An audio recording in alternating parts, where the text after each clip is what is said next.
प्यारे दोस्तों, दिल से स्वागत करते हैं आपको हमारे आज की इस नई वीडियो में। चलिए आज का वीडियो को शुरू करते हैं। आज का पहला सवाल, यीशु फिर इस धरती पर आने वाला है, यह बात सिर्फ कौन जानता है? सवाल को फिर से, यीशु फिर से इस धरती पर आने वाला है, यह बात सिर्फ कौन जानता है?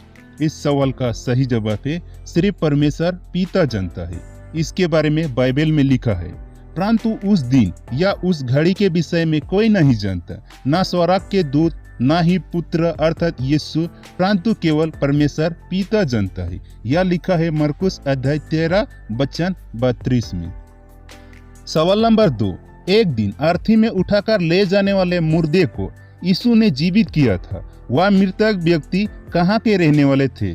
सवाल को फिर से, एक दिन अर्थी में उठाकर ले जाने वाले मुर्दे को यीशु ने जीवित किया था, वह मृतक व्यक्ति कहाँ के रहने वाले थे? इस सवाल का सही जवाब है वह मृतक व्यक्ति नायन नगर का रहने वाले थे। इसके बारे में बाइबल में लिखा है, एक दिन यीशु नायन नामक एक नगर में गया, उसके चेले भी उसके साथ चल रहे थे और उनके साथ एक बड़ी भीड़ भी चली आ रही थी।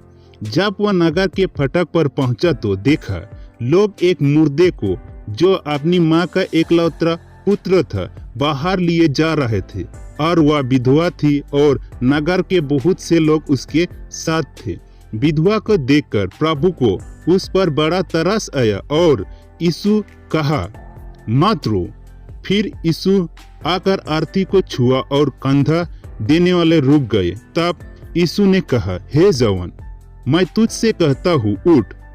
मुर्दा उठ बैठा और बोलने लगा। फिर यीशु ने उसे उसकी माँ को सौंप दिया। यह लिखा है लूका अध्याय 7 वचन 11 से 15 तक में। सवाल नंबर 3, किसको पवित्र आत्मा से यह वरदान मिला था कि जब तक वह प्रभु यीशु को ना देख ले उसकी मृत्यु ना होगी? सवाल को फिर से, किसको पवित्र आत्मा से यह वरदान मिला था कि जब तक वह प्रभु यीशु को ना देख ले उसकी मृत्यु ना होगी? इस सवाल का सही जवाब है यरूशलेम के साइमन को यह वरदान मिला था। बाइबल में इसके बारे में लिखा है, और देखो यरूशलेम में साइमन नामक एक व्यक्ति था जो धर्मी और भक्त था।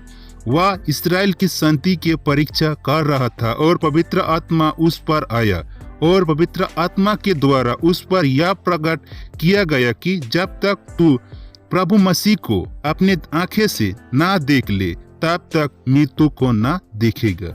यह लिखा है लूका अध्याय 2 वचन 25 और 26 में। सवाल नंबर 4, जी उठने के बाद यीशु सबसे पहले कहाँ जाने का वादा किया था? सवाल को फिर से, जी उठने के बाद यीशु सबसे पहले कहाँ जाने का वादा किया था? इस सवाल का सही जवाब है गलील। इसके बारे में बाइबल में लिखा गया है, यीशु ने कहा था, परंतु अपने जीवित होने के पश्चात मैं तुमसे पहले गलील जाऊंगा। यह लिखा है मरकुस अध्याय 14 वचन 28 में। सवाल नंबर 5, स्वर्ग और पृथ्वी का सारा अधिकार किसके पास है? सवाल को फिर से, स्वर्ग और पृथ्वी का सारा अधिकार किसके पास है? इस सवाल का सही जवाब है यीशु मसीह के पास। बाइबल में इसके बारे में लिखा गया है, तब यीशु ने उनके पास आकर कहा, स्वर्ग और पृथ्वी का सारा अधिकार मुझे दिया गया है। यह लिखा है मत्ती अध्याय 28 वचन 18 में। सवाल नंबर 6, यीशु का चेलों जिसके ऊपर हाथ रखते थे वह पवित्र आत्मा पाते थे, यह अधिकार और सामर्थ कौन पैसा देकर पाना चाहता था? सवाल को फिर से, यीशु का चेले जिसके ऊपर हाथ रखते थे वह पवित्र आत्मा पाते थे, यह अधिकार और सामर्थ कौन पैसा देकर पाना चाहता था? इस सवाल का सही जवाब है जादूगर साइमन। इसके बारे में बाइबल में लिखा गया है, जब साइमन ने यह देखा कि प्रेरितों के हाथ रखने से पवित्र आत्मा मिलता है, तो उनके पास रुपये लेकर कहा, यह अधिकार मुझे भी दो कि मैं जिस किसी पर हाथ रखूं वह पवित्र आत्मा पाए। परंतु पतरस ने उससे कहा, तेरे रुपये तेरे साथ नष्ट हो, क्योंकि तूने परमेश्वर का वरदान रुपयों से प्राप्त करने का विचार किया है। यह लिखा है प्रेरितों का कार्य अध्याय 8 वचन 18 से 20 तक में। सवाल नंबर 7, फिलिपियुस ने किसको बपतिस्मा दिया था? सवाल को फिर से, फिलिप्युस ने किसको बपतिस्मा दिया था? इस सवाल का सही जवाब है कुश देश का एक खोजे को, जो रानी कंदाकी का एक मंत्री और खजांची था। इसके बारे में बाइबल में लिखा गया है। मार्ग पर चलते चलते हुए जाल के किसी स्थान पर पहुंचे। तब खोजे ने कहा, देख यहाँ जाल है, अभी बपतिस्मा लेने में मेरे लिए क्या रुकावट है? फिलिप्पुस ने कहा, यदि तू सारे मन से विश्वास करता है तो अवश्य ले सकता है। उसने उत्तर दिया, मैं विश्वास करता हूँ कि यीशु मसीह परमेश्वर का पुत्र है। तब उसने रथ रुकने को आज्ञा दी और फिलिप्पुस तथा खोजा दोनों जाल में उतरे और फिलिप्पुस ने खोजे को बपतिस्मा दिया। यह लिखा है प्रेरितों का कार्य अध्याय 8 वचन 36 से 38 तक में। सवाल नंबर 8, मूसा किसको मारकर बालू में छिपा दिया था? सवाल को फिर से, मूसा किसको मारकर बालू में छिपा दिया था? इस सवाल का सही जवाब है एक मिस्री को। इसके बारे में बाइबल में लिखा गया है, ऐसा हुआ कि जब मूसा जवान हुआ और बाहर अपने भाई बंधुओं के पास जाकर उनके दुखों पर दृष्टि करने लगा, तब उसने देखा कि एक मिस्री जान उसके एक इब्री भाई को मार रहा था। तो उसने इधर उधर देखा कि कोई नहीं है, तो उस मिस्री को मार डाला और बालू में छिपा दिया। यह लिखा है निर्गमन अध्याय 2 वचन 11 से 12 तक में।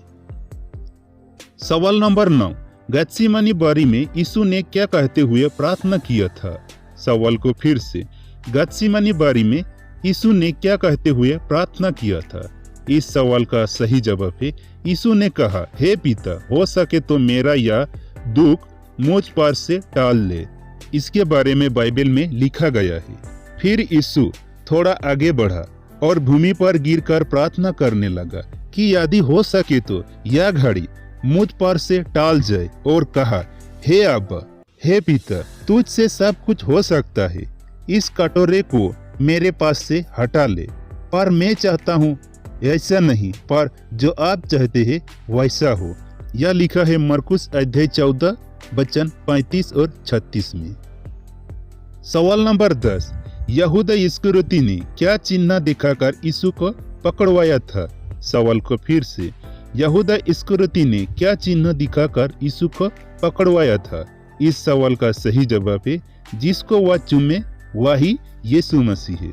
इसके बारे में बाइबल में लिखा गया है, उसको पकड़वाने वाले ने उन्हें यह कहते हुए संकेत दिया था कि जिसे मैं चूमूं वही है, उसे पकड़कर सावधानी से ले जाना। यह लिखा है मरकुस अध्याय 14 वचन 44 में। आज के लिए बस हमारा वीडियो यहीं तक था। अगर आपको हमारा